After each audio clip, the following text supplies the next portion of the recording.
Welcome to the Vergecast, the flagship podcast of Whoop Dupes. I'm your friend David Pierce, and I am sitting here redoing my brick for the first time in forever. So I have this brick that I bought forever ago, and it's basically just this little gray rectangle that you tap your phone against to make your phone less bad. You can set it so that it turns off all your social media apps, whatever you want. I had a really good run going of not having Threads and Blue Sky and Twitter and YouTube and TikTok and everything else on my phone. And then they all came back onto my phone. So the brick is what is saving me from it. Basically now, from the beginning of the workday until after my kids go to bed, my phone tries to stay bricked. And this thing mostly lives right behind me, but sometimes has to go upstairs with me because sometimes I need to unbrick and I'm too lazy. And it might be defeating the purpose, but we're trying. Anyway, we're going to do two things on the show today. First, we're going to talk to Mia Sato about her story on the clip economy and the ways in which clips from shows and podcasts and everything have become a content form unto themselves. Then V Song is going to come on and talk about this device that I'm wearing right now, the Fitbit Air, which she and I have both been testing and have lots of thoughts about. We also have a really fun hotline question about smart glasses. Lots to get to. Going to be a really great episode.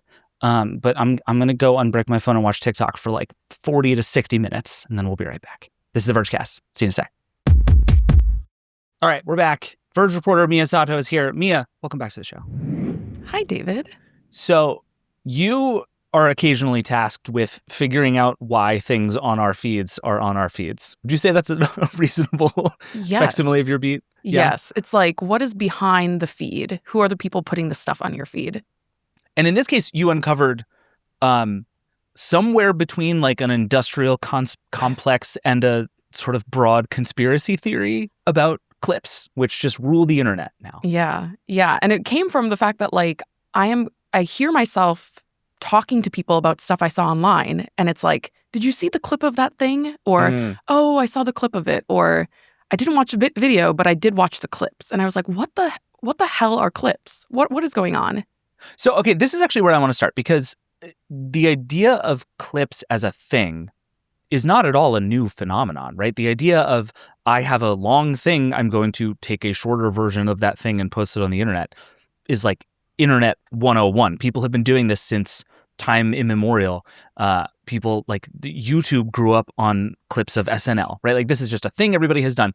But it does feel like something has changed about the way that clips work, or maybe just the percentage of them that appear on people's feeds. Like what is the sort of change in the way that clips exist on the internet that you've observed even really in the last like months? I think the change is that clips have become industrialized. It is now like a whole, not just ecosystem, but a business strategy. And in some cases, the reason a business exists, and I think that is what has been really surprising, is that this thing that we're all used to consuming online suddenly has tons of businesses spun up around it, and people who say they at least make their living. Companies that say they're bringing in millions of dollars monthly from brands hiring them to fill the internet with short videos. And so that feels really like the shift. And it's really interesting because I think, this has been something that has been maybe happening covertly for a while, but just in the last 6 months or so, people are kind of getting hip to it. And we can talk about why that is and what made that so. But you peel back a layer and you're like, holy crap, there's a lot of companies whose sole purpose is to put clips online. Yeah, I do think a real fascinating trend on the internet right now is all of the things that people thought were in some way organic turn out to be incredibly not organic. Totally. And I think, to me, it was like the 2016 election was the first sort of really sort of globally eye-opening moment of this, of like, oh, all these people posting their political beliefs in one way or another, this is actually vastly more organized and vastly more bought and paid for than you realize. And it feels like that observation has just sort of pierced every little tiny bit of the internet over the last decade. Yeah. But when it comes to clips, maybe the easiest way to explain it is like, let's just run down an example of this. So we make a podcast. It's called the Vergecast. People may have heard of it. I don't know. It's very good. I like it a lot. It involves a lot of staring into a webcam sitting in my basement. It's good times. Let's say we were going to make a clip. You said something super cool and exciting that we think everyone's going to see. It's going to go mega viral. how do we engage in the clipping industrial complex? Where would we start? Well, I think there are a couple ways to do it, and they are all weirder than the last. So one way would be for us to go to one of these clipping platforms and say, we want your clippers to make a bunch of content from this. Here's the full podcast episode, and we don't really care what you pull as long as you pull something from this hour-long talk or this 5-minute talk or whatever. Okay. But like switch it up a little so you don't get, dinged by the platforms. The job goes live on one of these clipping platforms, and I cannot emphasize enough that literally anyone can sign up to be a clipper. I have multiple clipping platform accounts now because I just like to keep track of what's going on. And so you make an account, you connect your social media platforms or accounts that you control, and then you submit clips according to the guidelines. And they're either accepted or rejected. And if they're accepted, then they go out on your platform, and you can get paid based on how many views the clip gets. Typically, the payment is like up to a couple bucks per 1,000 views. And there's often like you need to hit a certain number of views to start getting the payout. But think about how many, just like in that example, how many jobs are cut out. Like you no longer have to hire a freelance video editor, right? And like contract them to make Vergecast clips. You can just put the job out on like a platform that essentially is acting like Fiverr or Upwork or something, and have like teenagers around the world make clips of it. And you don't have to pay until you get the views. That's, I think, also the really big thing. So, these clips are going up on like anonymous meme pages. If you ever see an account that says like fan page, I am not impersonating anyone, they probably are clipping, because that's a thing that people put in their bio to like avoid copyright. Everywhere. Yeah.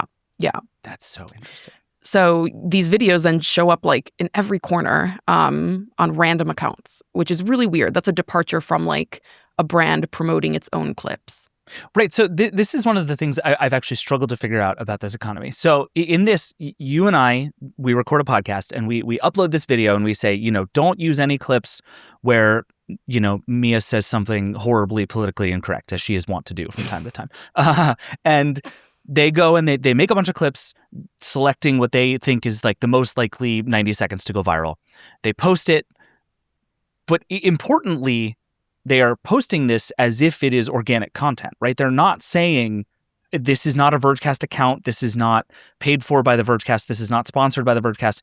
This is designed to look and feel like a completely organic, what would ultimately be like illegal copyright stealing version of this video. This is the part of this that breaks my brain. It's like, What is the point of this? Other than maybe I'm overthinking it, and the point of this is just to get your stuff out there and just to get as many people to see you as possible, because that's the only goal that actually matters in the world in which we live.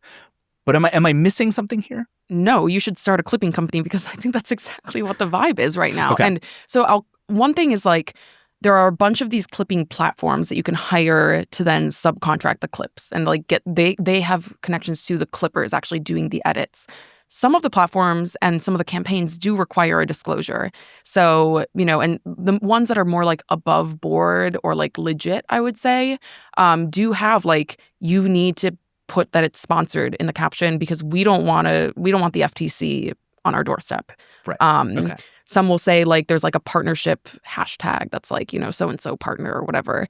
But others, nothing. There's nothing that makes it look like an ad. There's nothing to indicate that it was paid for, or that the account posting it is getting benefits in some way. And, the weird thing, a lot of the clips that I saw, and not all of them, but a lot of them have like hundreds of thousands of views, but super, super low engagement. And so when you look at it that way, yes, the only goal is that it is coming across as many feeds as possible. You see my face. You see my face. You see me talking. You don't even have to watch it, but you see, right, what the studio looks like. You kind of know the tone of it. And views are the metric that these accounts are getting paid in. And, in the era of short form video, view basically is an impression, how many times it has no like watch requirement or engagement requirement. It is like, I've kind of described it as like, you're kind of brute forcing the algorithm. where you just push out a ton of content to see what hits, only pay for what does. And beyond that, it's like, who knows if they even know the podcast name, but they will see the video somewhere, somehow. I want you to explain the example of Clavicular, who I think maybe is, and I'm so sorry to make you do this, but I think as reprehensible as I find Clavicular's whole thing, that is maybe the version of this campaign that seems to have run most successfully in terms of actually finding the way to accrue that attention back to the person in a sort of straightforward, monetizable way. Like, Clavicular ran a clipping campaign that turned him into a mainstream celebrity. Seems like a very real thing that just happened, right? Yes. His come up is like pretty wild. And the point that I make in this clipping piece that I wrote is that you don't even have to know anything about Clavicular beyond the clips that you've seen. Because most people are not watching his streams. For like a month, he was doing this thing where he was like, it was like a stream-a-thon. Like, the concept was he would be streaming 24/7 for 30 days. He didn't make it that long. But sometimes I would just like at random times during the day drop into the stream. And often there were like a few thousand people watching, right? Like, nowhere near, this would not even register as like a notable person in any other world. Just like another dude on Twitch. Yeah. But because the clips went so viral and there were so many of them, like, I think he had upwards of like almost like 2,000 clippers making videos for him. Yeah, the number you had in your story was he posted almost 70,000 clips in 2 months. Yeah. Which is just an unfathomable number to me. Right. And, you know, it obviously like benefited his profile. That's the way that people first know about him. But then I think the thing with Clavicular too was he had a very savvy PR team who would get him in GQ and get him in the New York Times, and get him on 60 Minutes, which feels like crazy to say now. Yeah. So there were different elements that went into his ascendance, but the clips were like the main way that people engaged with him or heard about him in the first place. And then everything is downstream from that. So yeah, people talk about clipping as like sort of to use like a marketing term, the top of the funnel, ambient awareness, general like recognition, name recognition, and then you kind of build on it later to like get people on the stream or get people to go to his events or whatever else. What I wonder for you going through all of this is like there's one way to look at this that is just kind of how the game is played, right? The algorithms run the world. This is just the newest way to game the algorithm. There's another version of this that feels really particularly sort of gross and crass and not illegal, but just shady. And I think you ran into some people in the course of reporting this story who can't decide how they feel about it either. Yeah. What's your read? Is this just how the game is played today, or is there something different and worse about the clipping economy? Well, the weird thing is, you know, a lot of marketing folks or people who like do this type of social content will say, you just have to do this. This is the way to get your name out there. This is just the game, and you're already late if you're not doing it. But there's that, and then I have to balance it with the fact that when I went to get comment from a bunch of different companies and personalities, nobody wants to talk. Nobody wants to say, yes, we hired clippers and this is just the game. There's a lot of brands, I think, are trying to distance themselves from this practice while also saying that, like, it's not that big of a deal. And I think those two things are at odds with one another. Yeah. I have, like, my own theories about why nobody wants to talk about it. One being, like, it does feel kind of weird. It feels risky to admit publicly that you pay, like, accounts run by 18-year-olds to blast your clips out. Like, that part is weird. And It's kind of surprising how, like, really big names and brands are posting these campaigns, or their marketing teams are posting them, or an ad agency is doing it for them. But at the same time, like, don't want to talk about it at all. I think they know that users or people on social media, if they found out that all this stuff was paid for, they might feel kind of icky about it. And I think there's also, like, kind of questionable disclosure practices going around. Like, some people are better at it than others, but you don't want to, like, associate yourself with unpaid ads, really. So I personally, like, I think if you want to legitimize this as, like, just the way to reach people, you got to talk. You have to tell me why you're doing it, and nobody wants to. And I think that's kind of funny.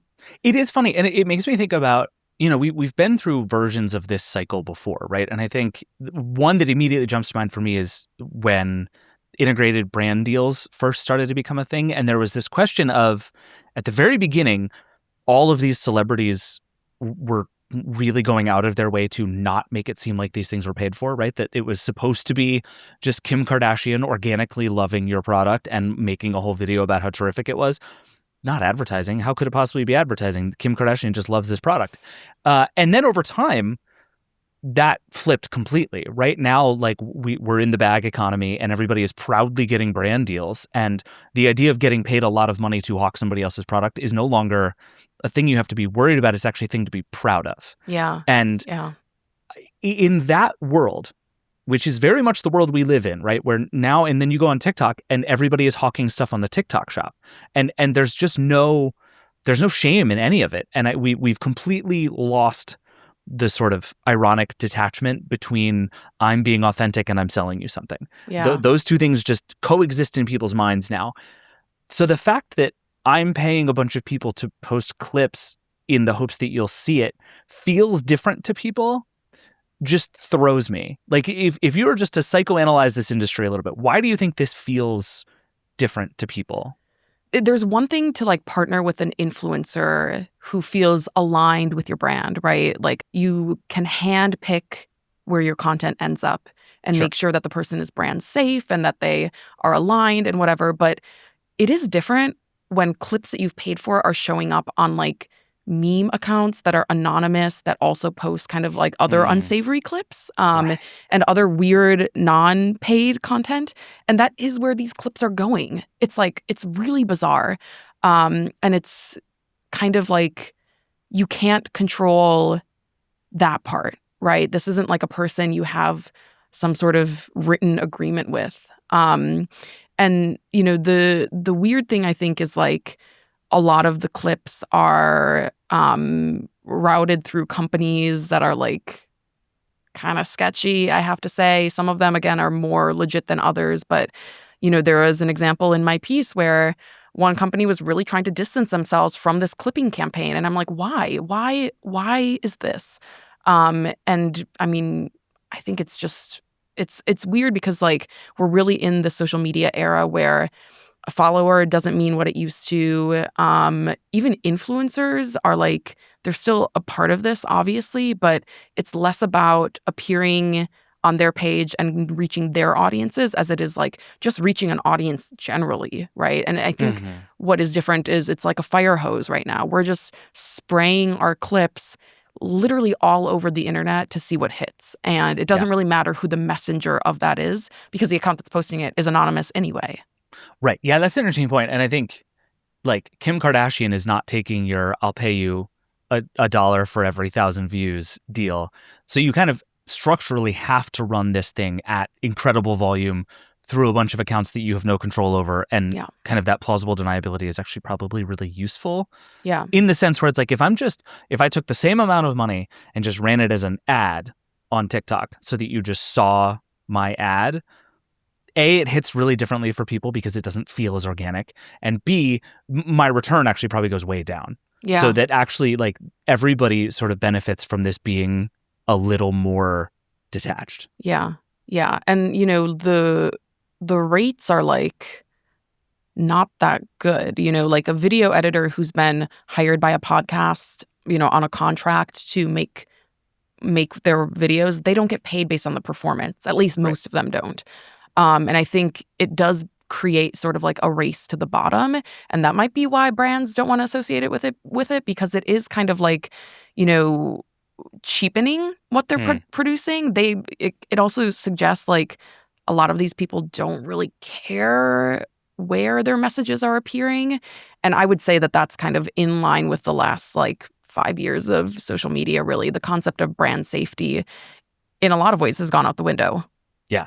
Agreed. That makes a lot of sense. Yeah. What do the platforms think about this? On the one hand, I think you can make a very clear case that this is the world these platforms created, right? The way that their algorithms work, the way that they've devalued followers, the way that everything is now driven by the individual video rather than the channel or anything like that, that like this is the world that they wanted. Do TikTok and Instagram hate this?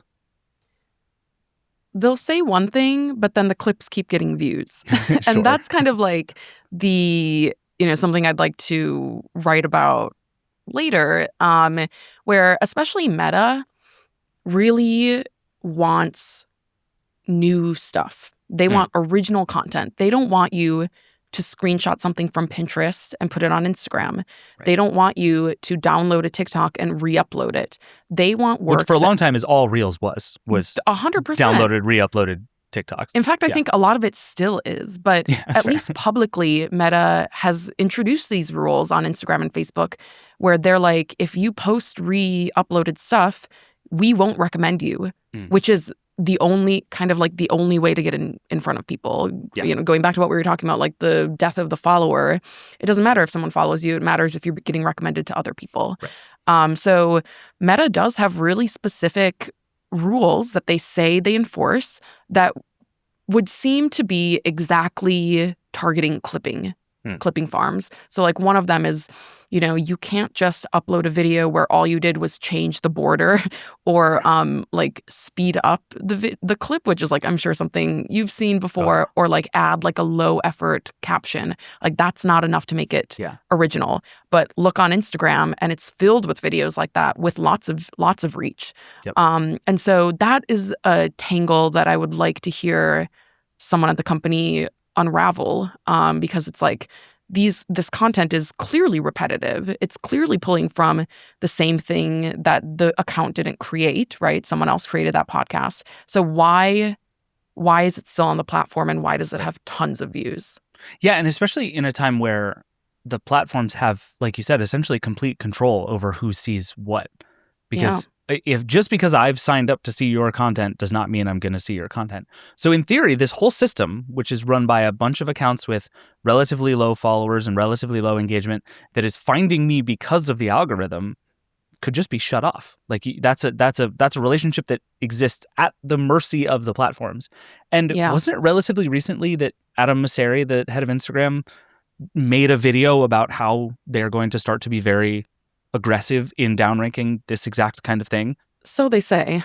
Like, I feel like they've been talking about this in increasingly intense terms over time, but sort of like, I don't know, Adam Mosseri was like, now we're serious. I don't know. Yeah. I mean, I think the problem is like, there's a question of, does Instagram care what kind of watch time they're getting? What kind of engagement? Right. Because on one hand, very like cynically, why would Instagram care whether you're watching good stuff or junk or like watching something re-uploaded, right? It's not, as long as, and that's kind of the argument that a lot of the clipping companies have said, which is like, we give them something beneficial. We keep people on their platform. So why would they downrank our content, our clippers content? And I'm kind of like, agree.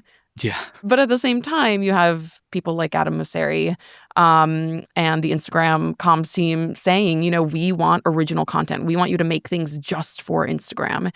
And that's a lot to ask. And I think the other thing is like, the clippers feel like they're in this very rich tradition of content really rapidly adjusting to what the algorithm wants in that moment. And if anyone knows better, that is not a good way to live, it's the media industry. We've done this a lot of times. And it's sort of like hilarious to me that we're doing a pivot to video again, because it feels like we just did this. But to me, it kind of feels like a risky bet. Because as you said, like the fire hose can just be turned off, right? The money machine could just turn off one day. And then what do you do? Yeah. I mean, it does seem like the move historically would be to say we're going to leave all of this stuff, we're going to keep putting it in front of people, and what we're going to turn off is the monetization. Yeah. Which is the thing about the clip economy that really gets me, because they're not trying to monetize these videos. Right. Like this is the thing that sort of blows my mind is if what you're saying is, I'm taking a bunch of clips of a movie that I shouldn't, and I'm putting them up and I'm going to make the ad revenue. Clearly bad, clearly stoppable. Actually, everyone has an incentive to stop you from doing that. Yeah.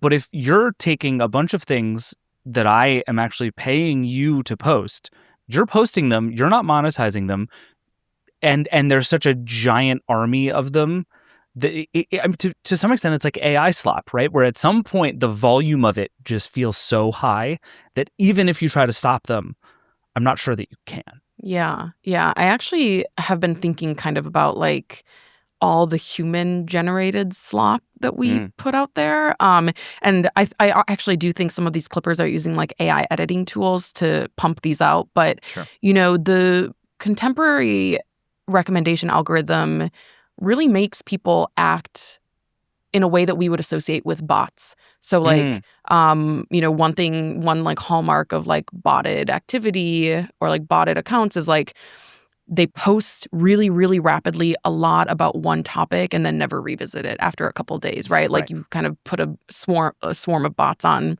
whatever topic. And that's how humans post right now, because all of the recommendations are, kind of like topic based. And a lot of these platforms have tools that say, hey, this topic is trending. Why don't you make content about it? Even if it has nothing to do with what you normally make. And so I think a lot about like how the systems right now incentivize really spammy behavior. And you don't need AI at all to act that way, right? Humans are doing plenty of that themselves. So yeah, it is really strange. And I think probably a net bad for everyone. I don't know. Like sometimes I learn about things through clips, but you don't get the full thing that way. Right. And, the whole point of my piece was like, when we're over-indexing on clips like this, what is the point of even making the full thing if nobody is ever going to go look at it and they're just going to watch you through clips that may or may not be paid for? Like, that's a really weird way to promote your work on the internet. I mean, you keep hearing these stories about influencers who are basically going to sets that are dressed up to look like podcast studios and making clips of podcasts without ever making the podcast. And on the one hand, whatever, people have gone to sets that have things that look like private jets and taken photos with private jets. Like, this is just how the game is played. On the other hand, making a fake podcast just to make the clips feels so dystopian to me in a way that I can't quite get past. It's perfect. But it really is. I promise, if you're watching this in a clip, we actually do make a whole podcast. And you'll like it. Go listen to it or watch it. It seems to me that the next phase of this is that it becomes legitimized and even more industrialized, right? That what we're going to get is a bunch of new companies doing this at bigger scale and more loudly and with accounts that you're more aware of, that the shame will go away and this will just become a part of the whole ecosystem. Do you see that coming with clips? I mean, it's that, or the platforms decide we don't need this anymore, and then the entire bottom falls out. And I think that is like a bad place to be if you are someone who makes a show or a podcast or writes stories that you need people to see. And so that's why I'm like pretty skeptical of the future of marketing as clips, because we've heard that about a lot of different tactics that just one day you wake up and they stop working. And I also think, I mean, I don't know how fast that sort of adoption will happen if, again, nobody wants to talk about it and be honest with the fact that they're using clippers.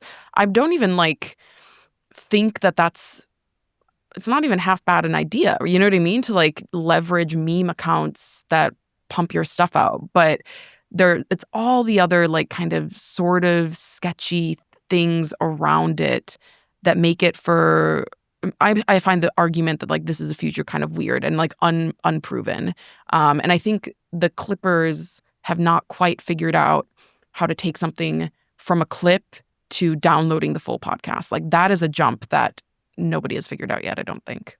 Yeah, agree. I mean, on any spectrum of legitimacy, nobody has figured that out yet. Yeah, and that remains kind of the ongoing problem with a lot of this stuff, which is why it makes sense that you would just say, well, we're going to spend some money to just put my face in front of you, because that's you having seen my face is something.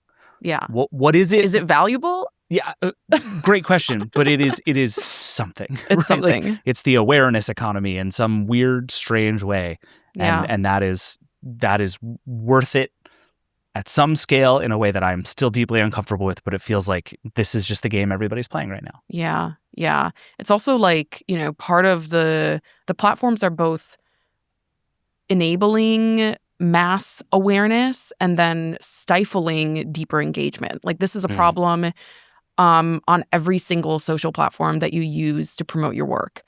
It's either X stifles links, TikTok doesn't allow you to link anything at all, Right. Unless it's like TikTok Shop, right? Like these are all issues that we know what would work. If you let me link my article in my TikTok, people would click it probably, or at least more would than they do now. But the platforms, that's not in their incentive structure to allow for that. So it feels really like the clipping feels like a work around that, but without like actually solving the core problem. Yeah, I agree. It does feel like there is a fight coming where the platforms are either going to say, we can't monetize this, so get it out of here, or they're going to say, oh, great, free content, and just let the floodgates open. Yeah. And I wouldn't even know how to handicap which of those it's going to be, but it's going to be very interesting. At what point does Meta be like, well, we don't want you to do that anymore, so we're going to make it so you can't? And then what happens to the Clippers? Yeah. Won't someone think of the Clippers? Won't someone think of the Clippers? Mia, thank you as always. Good to see you. Yeah, good to see you too. All right, we got to take a break, and then we're going to come back, and we're going to talk about the Fitbit Air. We'll be right back. Support for the show comes from Framer. Framer is an enterprise-grade, no-code website builder used by teams at companies like Perplexity and Miro to move faster. With real-time collaboration and a robust CMS with everything you need for great SEO, not to mention advanced analytics that include integrated A/B testing, your designers and marketers are empowered to build and maximize your .com from day one.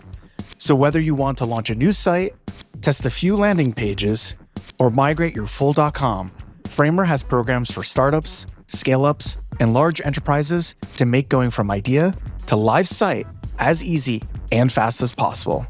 Learn how you can get more out of your .com from a Framer specialist or get started building for free today at framer.com/verge for 30% off a Framer Pro annual plan. That's framer.com/verge for 30% off. framer.com/verge. Rules and restrictions may apply. Support for this show comes from Klaviyo. There are only so many hours in a day, and Klaviyo's 2 powerful AI agents can make sure your team spends them on big things. The first Klaviyo AI agent turns your marketing ideas into reality instantly. Describe what you want: a holiday campaign, a VIP re-engagement series, and Klaviyo builds it instantly. Email, SMS, and push, all coordinated, on brand, grounded in 14 years of Klaviyo marketing data.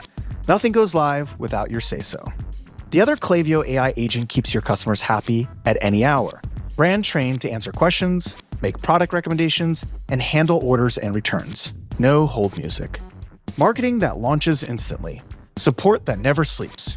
Join more than 193,000 brands, including Away, Patrick Ta, and Dollar Shave Club, already growing with Klaviyo, the autonomous B2C CRM. Get started at klaviyo.com.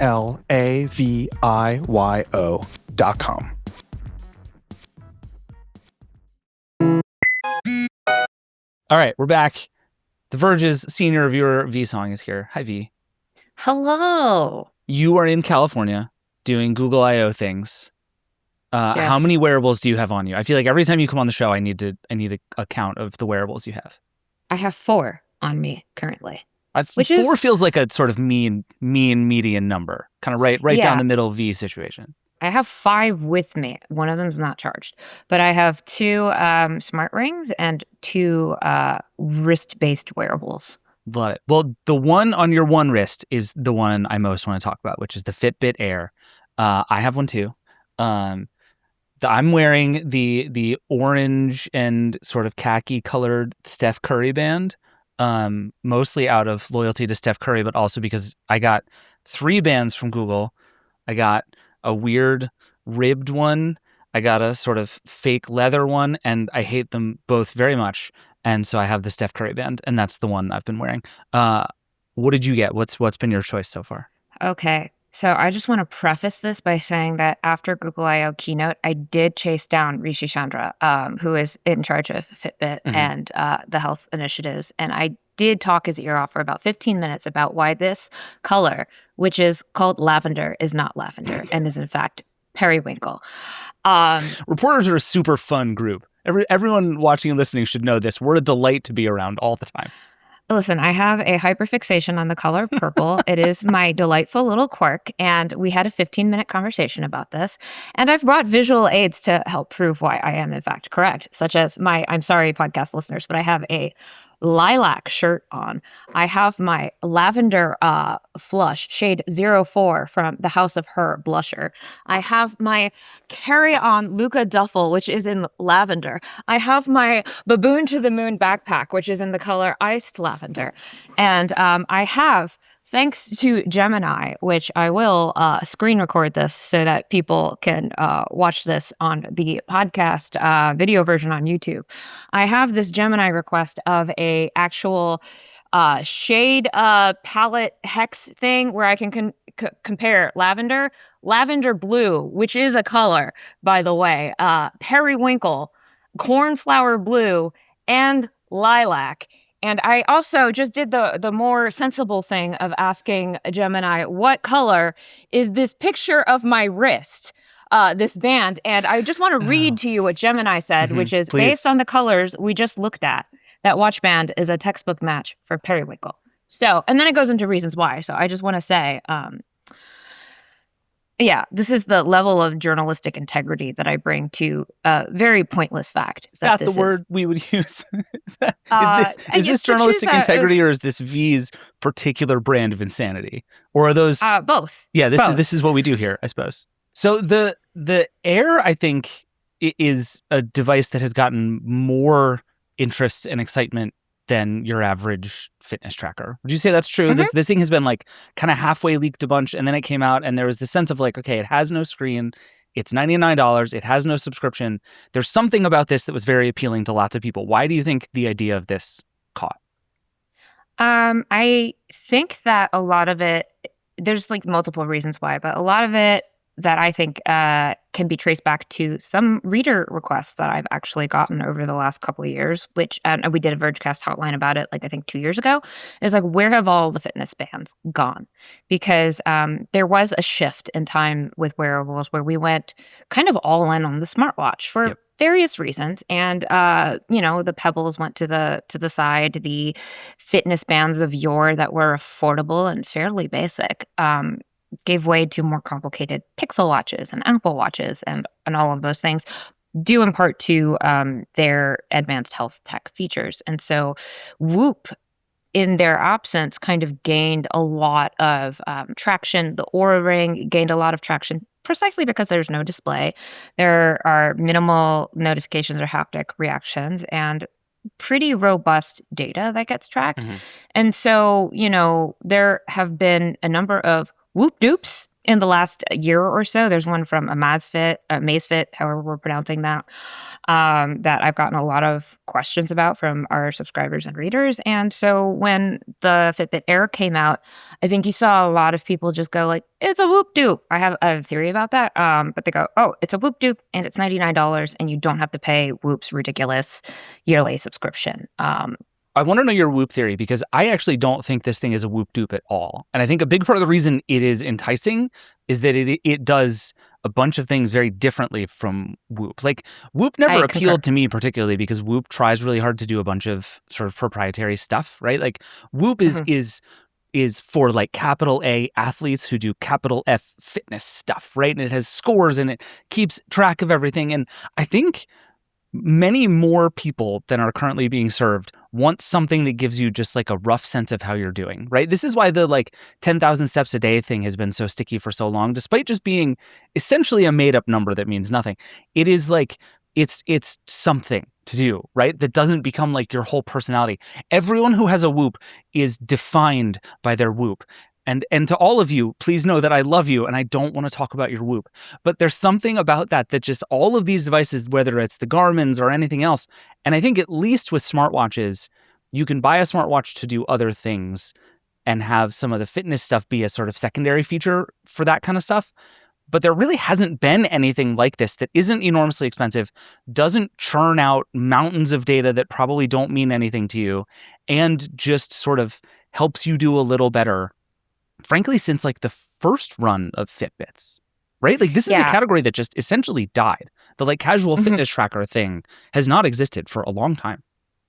Yeah, like my theory kind of dovetails with your theory in that I think people have been calling this a Whoop Dupe. One, because Whoop Dupe is just a fun thing to It's say. really Whoop fun to Dupe. say. I will definitely grant that. Whoop Dupe. Yeah. But the more that I learned about this product and since having worn it, the more that I think this is a Fitbit returning to its roots. Because the fundamental audience for the Fitbit Air is a very different one, to your point, than the audience for the Whoop. Like Whoop, and to an extent, Aura in recent years, has kind of catered to this idea of optimization and body hacking. You're going to ask and get a ton of metrics with a ton of different scores, and you're going to try and be the most optimal version of yourself. And the Fitbit Air is not really concerned with that. In large part, I think this is, in many ways, kind of returning to Fitbit's roots. Like if you think back to the OG Fitbits, which were tiny little sensor pendant things that you could pop out of different wrists. That's the same thing as this. It's very simple. This doesn't have a display, which the earliest Fitbits kind of did so that you could see very, very minimal data on them. I actually don't mind that this is not having a display of any kind. There are haptic alerts. There is like a LED indicator light. I kind of like that I don't have to think about it. It's just on. I have opinions about the various bands. To your point, I don't really like the modern, elegant one because I have fairly petite wrists. And if my wrists were just slightly wider, or slightly smaller, rather, this would be slightly too wide for me. Yeah. But, that is something to consider if you have bird wrists. There's a lot going on here, but I think what I like about this is that it is meant for Gen Pop people. It is meant to contextualize your health in kind of a digestible way that is not the hyper health maxing, fitness maxing, biohacking crowd. Because, Totally. You can get a Whoop and its AI is going to tell you, hey, your range, your labs are within range, but if we want it to get to like a slightly better place, you should do this, and this, and that's going to be your most maximal self. Like it told Nilay to up his testosterone by 10 times, which is like... That's useful to know for just my day-to-day life going forward.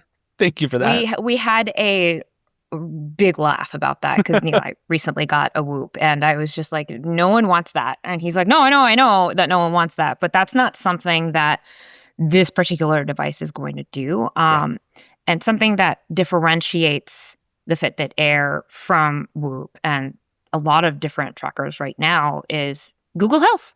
It's like the Fitbit app, rip. It's gone, right?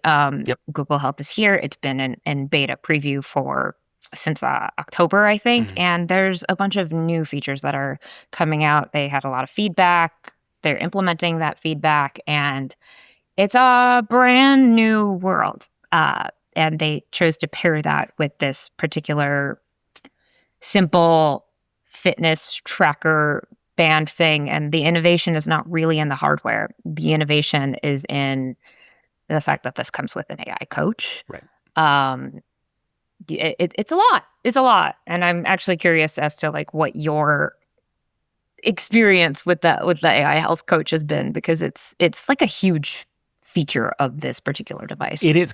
I've had the most fascinating several days with this thing. So as we're recording this, I've had it on for a week. And I'm at 19% battery, in case you're wondering, which is awesome. Like immediately I like this thing more than my Apple Watch because I don't have to charge it every day. I have to say, I really like the Google Health app. I think rebranding it from Fitbit to Google Health was really stupid because I think Fitbit is a really good brand that a lot of people like, and anything with Google on it comes with a lot of data complications that Google just doesn't need. Frankly, it's just weird to decide to do that, but the app is nice. It's simple and clean and straightforward, and it tells me like how many steps I've taken, which is not enough today, and calorie burn, and it has a sleep score, and like it does this sort of very basic at a glance, how are you doing kind of thing. But I I put this thing on, wore it for a couple of days, was like, oh, cool, this would be a fun time to like try out a new exercise regimen, see how it goes. And then immediately got like debilitatingly sick. I got this like hideous stomach bug from my 3-year-old that turned into like severe dehydration. I ended up in ER. It was a whole thing. And throughout all of this, just decided I'm just going to feed every bit of information I have into the Google Health Gemini AI coach and just see how it goes. And I actually, it deserves credit for me going to the ER because it at some point got like incredibly alarmed by, I was like, here's what my temperature is. Here's what you know about me. Like, what fluids do I need? And it was literally like, you don't need fluids, you need a doctor. I was like, all right, fine, I'll go to the doctor. So I went to the doctor. But going through all of this, it's been really much more aggressive than things like this normally are. Like, I think I'm used to companies like Google thinking really differently about these very personal things, right? Like Google has this phrase, your money in your life, and it treats those things really differently than it treats other things. So the idea is if you're doing even Google searches for things about finance or things about your health, the bar for quality needs to be much higher on that stuff. But in this, it's like my AI coach just like got in it. It's like, it is just happily telling me what to do. It's telling me all the information it has about me. It kind of yells at me when I don't get enough sleep. Like it's actually really instructive in a way that I did not expect. Like this is hands down the best experience I have had with an AI fitness coach. You've tried many more of them than I have, so I'm curious your perspective too. I would actually agree with that. It's funny because I did have my initial experience in October, and I had a lot of. It was too easy to bully back then. I wrote about it in Optimizer, and there was just a lot that I wasn't necessarily pleased with. Some features were missing, like cycle tracking, important for me. And then there were just like no real abilities to kind of customize the way that I want. You can customize the different widgets that are there now. But also my health, like to your point, my health changed quite a bit. And we talked about it when I did the CGM feature and on the Vergecast then. But a lot of my health needs have changed in the last 6 months or so. And so coming back to it, the fact that I can upload all of my medical records on there, the fact that I can talk to it about my medications and how they are affecting me and how they are affecting my training plan, it's actually been incredibly informative in terms of like things that I need to do and how I need to think about my nutrition, my protein goals, my hydration, and a lot of the side effects that I've been having. And I am always going to caution people, and there's a lot of like disclaimers within the Google Health app that this is not medical advice. AI can make mistakes. That AI health is best used as a tool in between doctor visits, that you absolutely do have to fact check everything. Which one thing I do like is that whenever I have been asking these deeper queries about medical conditions that I have, there are source links that I can then tap into. And I was like, oh my God, if I had this 10 years ago, I think I would have had a much easier time advocating for myself at various doctor's appointments and having much more fruitful and productive conversations with my doctors. I would feel more collaborative in my healthcare. So I have had a, by and large, positive experience with the revamped Google Health app. There are many things that I think need to evolve over time, because I do stress test these things, and I did run up against certain things where it's like, I can't handle that. Give me an example. What hasn't worked? One of the updates now is that you can upload lab results. Mm-hmm. And the sad fact of the U.S. healthcare system is that not every doctor works in a system that has agreed to share these lab results. So this has clear, the same thing as your airport for identification, security, where you can kind of upload your records. So I uploaded records starting from 2016 into Google Health, but I switched doctors because I have had dissatisfactory experiences with various doctors. And my most recent doctor, who I am having a much more positive experience with, her clinic has not learned to share these lab results with these systems. And so I was like, can I take a screenshot and just share my most recent lab results with you? And it's like, I cannot process screenshots in this way. So I had to manually type last night all of my lab results into the Google Health Advisor and, proofread my lab results. And then, it was like, hey, we've processed all your lab results. Do you want to get an interpretation? And then it kind of forgot that I had manually entered the last 6 months of lab results that I have. And I had to remind it that it did that. So, that's some friction that is there. You should be able to share screenshots of your own data if that's what you want to do. You're obviously not the normal user of any of these devices. And I think for some combination of wanting to do good journalism and also just the pure nihilism that comes with doing this job long enough, I'm sure you have you are sort of loosely holding on to your medical records at this point, right? What do you think? How should people approach this thing from that respect? I've even had this question just myself sitting here the last few days, being like, should I tell it the temperature I just got? How you shouldn't lie to your doctor is one of the truisms of life. What is your sort of current stance on how honest and what kind of stuff we should be adding into these systems? Even like you said, and I think we've both had positive experiences by doing that.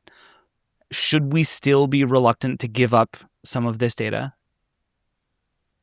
I think it's a healthy instinct to have. And I think, HIPAA, which is the health data privacy law that we currently have, I've said this for a long time, it's not fully adequate for wearable technology. It's definitely not fully adequate for the AI health era that we are in right now. I think it is very healthy to have skepticism with that. I will say that part of the conditions for Google's acquiring of Fitbit is that Fitbit data does have to stay siloed and away from Google advertising. That was the condition of that merger. It is something that they have to uphold legally, which is a good thing, but I am not going to chastise anyone who is skeptical of that. I think that is a healthy instinct. Usually with health, and something that I'm going to say is that you really have to weigh the pros and cons. I think if you want to keep your data privacy and kind of exercise to the furthest extreme, wearables are not for you, because HIPAA is not adequate.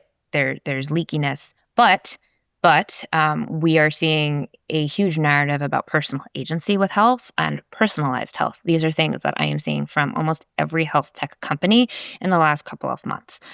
And to that point, a lot of that is because our healthcare system is broken. And there are a lot of people out there with chronic illnesses, suffering with my own chronic illness.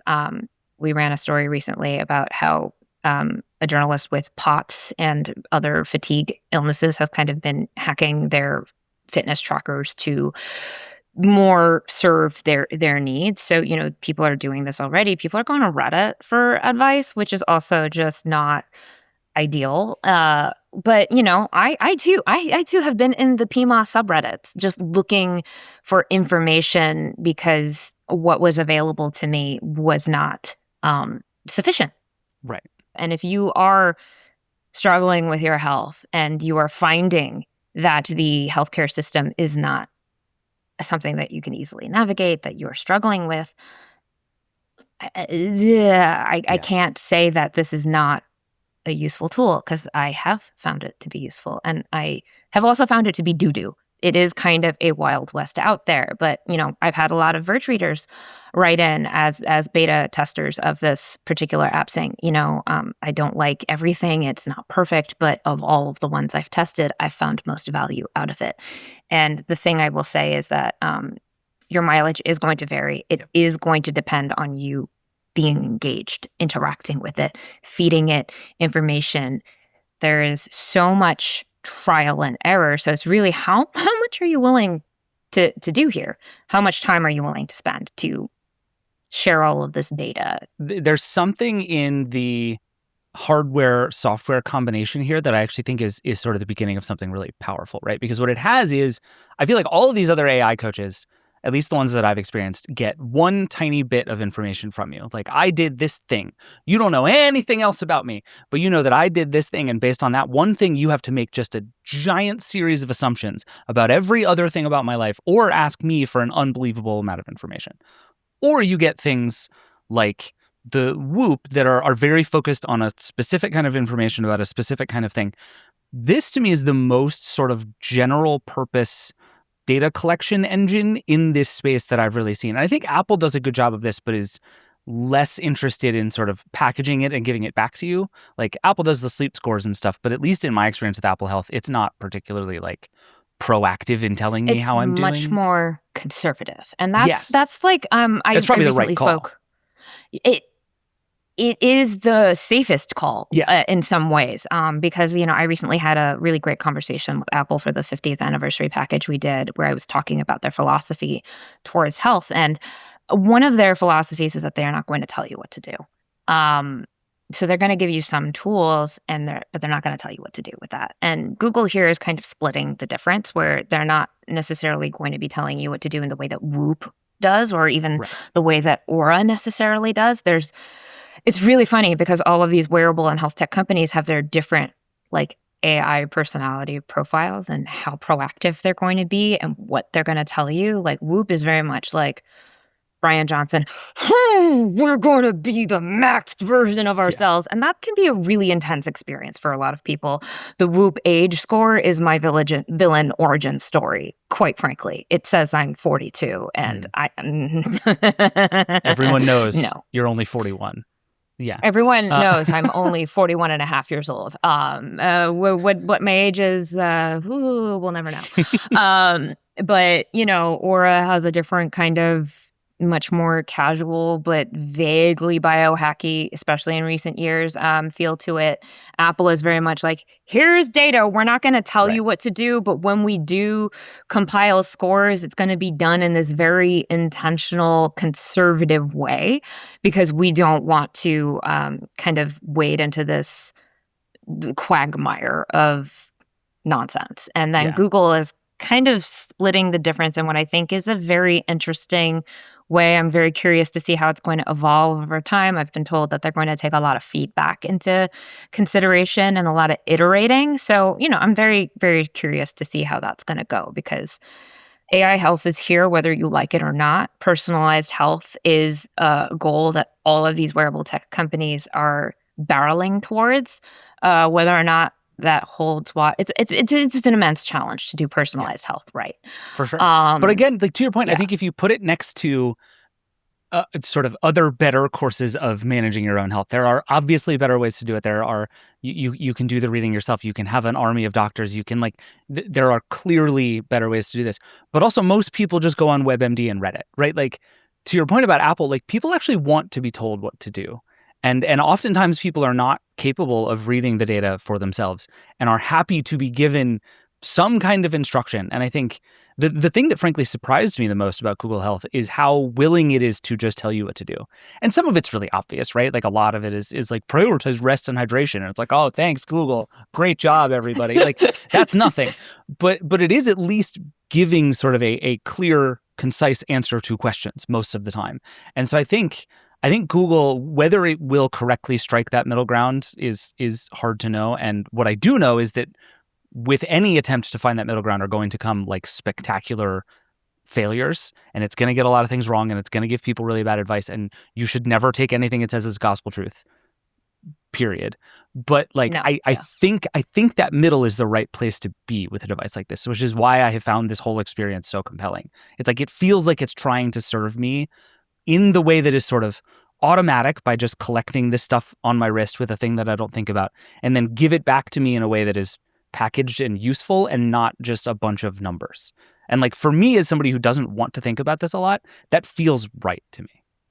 Yeah, I very much agree with you. And I think the only thing I would add is that I really want to emphasize for anyone who's curious that this is a tool and it's not meant to sublimate a doctor. Right. It's just kind of something that you use maybe in between doctor's visits, but it is something that is going to help you kind of coordinate your care with a doctor, and maybe give you more information to ask the right questions at your doctor appointment. I genuinely feel like that's how you should be thinking about it, going into using it. And if you do it that way, I think you can have a fairly decent experience. All right. Do you have a minute to stick around and do a hotline question with me? Oh, of course. Okay, rad. We're going to take a break. We'll be right back. Do a hotline. Support for the show comes from LinkedIn.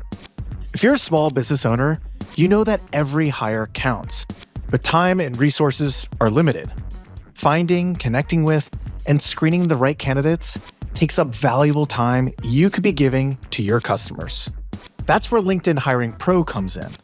It's built to be your hiring partner, helping you find the right candidates faster. That way you can hire with confidence without turning it into another full-time job. Hiring Pro streamlines the entire process from drafting your job to shortlisting candidates and conducting AI-powered interviews for initial screenings. Its updated conversational interface lets you describe what you need in plain language. Nearly 60% of hirers find a candidate to interview within a week. With Hiring Pro, you spend less time searching and more time connecting with the right talent. And instead of getting buried in resumes, you get a focused shortlist that actually moves your hiring forward. Join the 2.7 million small businesses using LinkedIn to hire. Get started by posting your job for free at linkedin.com/track. Terms and conditions apply. Support for this show comes from Superhuman. AI tools are everywhere right now, but a lot of them end up creating more work instead of less. You bounce between tabs, rewrite the same thing 5 different ways, and spend more time prompting the AI than actually getting things done. Superhuman wants to change that. Superhuman is an AI productivity suite designed to work where you already work. It brings together the intelligence of Grammarly, Coda, and Superhuman Mail into one connected system that helps you write more clearly, move faster, and stay focused on what actually matters. Think of it like an AI-powered team working alongside you throughout the day. Instead of opening a separate chatbot window every time you need help, Superhuman is built directly into your workflow, whether responding to emails, organizing ideas, collaborating on documents, or managing projects. It's AI that works where you work, however you work. You can unleash your superhuman potential with AI that meets you where you work. Learn more at superhuman.com. That's superhuman.com. Support for this show comes from Whatnot. Whether you're selling online or running a physical shop, you already know how hard it can be to get noticed. Most of the time, you're just waiting, hoping that someone finds your listing or walks through the door. But Whatnot works differently. It's a live shopping marketplace where people can buy, sell, and connect around the things they care about. Sellers can go live, show products in real time, answer questions, and make sales on the spot. From beauty and collectibles to electronics, luxury fashion, and even cookies, sellers are building real businesses on the platform. Buyers spend more than an hour a day in the app, not just browsing, but bidding, buying, and coming back again and again. And their data shows that across Whatnot, the number of sellers making over $1 million a year has doubled. This isn't a side hustle. It's a real path to building real connections with buyers and creating something that lasts. Download the Whatnot app today and get free shipping on your first order. Just search WHATNOT Whatnot in the App Store and start scoring amazing deals.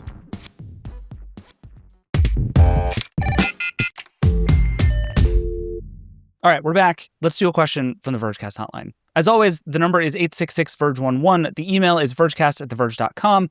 We love hearing all of your questions. And going forward, we're going to have lots more room to do more of your questions on the show. So keep them all coming. I'm especially interested in like weird, tiny mysteries that we can help you solve. Just strange things happening in your tech world that we can help you fix. I want to hear all of them. For now, V, this is a question for you, and it's about smart glasses, and it comes from Stevie. The question says, there's one smart glasses feature and only one I desperately want and I don't ever hear talked about. I would pay $100 or $150 extra on a pair of expensive, quality, attractive eyewear if they had the Find My iOS network baked in. I always lose or misplace things, so a seamlessly integrated Find My network connection would open up the whole luxury glasses market to me as a consumer. V, I have 2 questions on this. One, is this a thing you're hearing about in the wind at all? The use these to find lost things, which I actually think is a terrifically good idea. And 2, is there anything we can do to help Stevie here? It's so funny because I believe this is something that I heard at I/O. Oh yeah? Yeah. I think that's something that they're thinking about with Android XR. Well, there was that demo of Project Astra like a year or 2 ago. That one of the things was you're wearing the glasses and you're like, where did I leave? I forget what it was. I think it might have been a pair of glasses where you're like, where did I leave my glasses? And it remembers from the camera stuff that it saw where they were and can sort of walk you back to them. But that was like a science project demo. I assume that's nowhere near real. It's not a thing that I've had demoed for me. It's things that while I've had demos that the representatives have said, like, this is a thing that's on our mind and that we're working on. And I do believe that this was something that I talked about like a couple of days ago when I had my my latest of. I've been having Android XR demos for almost 2 years at this point. Yeah. So I believe at my latest demo, this was something that we were talking about. It is a challenging thing in terms of technology to implement, like easily. I think it is something that might be easier to do from like a multimodal. To your point, I took a picture. Can you remember where I put something based on the things that I saw thing? It would require the AI to be good, which is another, It's a hurdle. that is a hurdle. I was impressed by a lot of the Android XR things that I saw that are in the pipeline. Wink, wink. Because the Warby Parker and Gentle Monster glasses that are coming out are audio only. There are no displays there, though Google does have prototypes that have a monocular and binocular displays, and I did get to see kind of ideas of what that will look like in Android XR. I do think Meta should be a little worried because Meta AI is doo-doo. Is bad. It's not good. So at some point, Stevie, I think this could be a thing. There are technical challenges in like the approach that they're working on, which is why you haven't heard a lot of people talking about it with smart glasses right now. We're in a kind of an odd year for smart glasses in that the momentum is here. Big tech is telling you it's happening. Big tech is telling you that it's AI as the major killer use case. Nobody can agree on what to call this technology. We've moved away from smart glasses to AI glasses. And if I/O is any indicator, intelligent eyewear is what Google has landed on. No, that sucks. No, yeah, smart glasses is fine. We got it right the first time, guys. Let's just do smart glasses. It's fine. Just do smart glasses. It's fine. We did smartphone. We'll do smart glasses. Everybody will understand it. We can all move on with our lives. It's fine. This is my stance. But of course, none of the people in the space are agreeing with me here. But so like there's a lot of technical challenges here. I think we're gonna see a lot more interesting stuff in 2027 based on a lot of the reporting I've done and conversations I've been having. But unfortunately, Stevie, I think it's going to be a couple of years before this is like a legitimate feature or use case. Yeah. I will say though, and I'm curious your thoughts on this. One of the reasons I picked this question to do is the more I thought about it, the more I'm like, this is an awesome idea. I just think about my own experience, right? Like I lost my wallet a few weeks ago because I literally left it on the top of my car. Because I was putting my kids in the back of the car and put my wallet up there while I was like getting the kids in the car just so I'd have a free hand, and then left it up there and it fell off and my wallet was gone. And I constantly am leaving my keys in the car recently because if I put them in the middle, in like by the center console, I'll find them. But if I put them in the little like I don't know, coin holder on the door, I will never, ever look there. There is a 0% chance I will find them if that's where I put my keys. But having a thing that could just like scan around me and remind me if I've gotten out of the car without my keys, or if I can't find the remote in the living room, just do the little like augmented reality bursts to show me where the remote is. Like, that's not the reason you would wear glasses all day, but it feels like the kind of thing that would come up a lot in the sort of day-to-day use of glasses, right? And like, we've talked about this a bunch. The only way they're going to get glasses to work is if you're going to use them all day. And I think the answer is not one thing that you do all day. It's going to have to be a million things that you do sometimes that all sort of add up to something much bigger. And this feels like something that belongs on that for me. Like, I would end up using a feature like this damn near every day.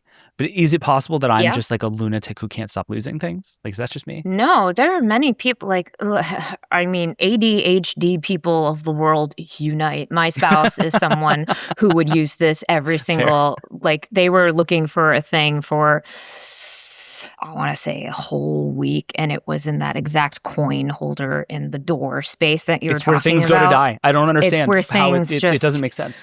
It just couldn't find it. And we have a very vertical house with 4 floors. They were averaging 100 flights of stairs climbed a day looking for this thing that was in our car door. No. So that's rough. To your point, I do think this is a thing that a lot of people would find useful. And we could do a whole other Vergecast on the state of smart glasses and all the challenges for 24/7 wear. Or you could just read the blog that I recently wrote on theverge.com about a lot of those issues. But I think the main issue right now is that smart glasses functionally right now are a sometimes device. They are not a real 24/7 device. This would be a really great use case, but finding the killer use case that will convince people that this is worth the societal conversation about sacrificing your privacy, we don't have that yet. What we have are a bunch of small, sometimes use cases that if you cobble maybe 70 of them together, we could come up with an actual reason to wear these all day. But this is like one of the more compelling ones. It is one of the things where I think every person can go like, oh yeah, that would be super useful. But is this one thing going to be enough for me to risk getting punched in the face?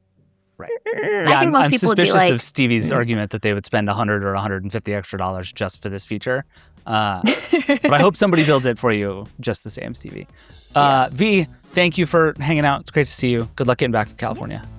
All right, that's it for the show. Thank you to V and Mia for being here, and thank you, as always, for watching and listening. Also, keep sending in questions. We love hearing from you. You can always send us email, vergecast@theverge.com, or call the hotline 866-VERGE11. The Vergecast is a Verge production and part of the Vox Media Podcast Network. The show is produced by Eric Gomez, Brandon Kiefer, and Travis Larchuk. We will be back on Friday with just so much more news, because boy, is it ever developer season. We'll see you then. Rock and roll.